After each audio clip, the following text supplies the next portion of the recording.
Hi guys, to this video ay kawawang pampam. Nabitin po siya sa lechon manok kasi konti lang dala ng kanyang Kuya Eman. So, ayan.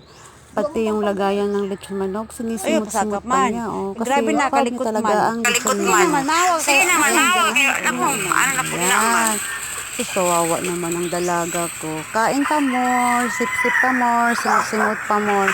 Ayan siya, oh. Dinidilaan niya ang lagayan. Ayaw, masilos na siya. Ayaw, masilos na siya.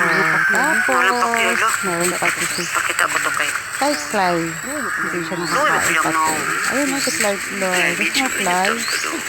Tapos, Padradilo siya. O, nakunuro ko na si Baksin. Laro mo, laro. Ayaw, lagi siya ginahan. Ayan na. Kunin ba? Ayaw mo na naglit lang. Yan. Kunin mo. Ayaw ka laro, Pam. Ayaw, lagi niya naman. Kaya tiguang lang ko si Pampam. Pak. Pak.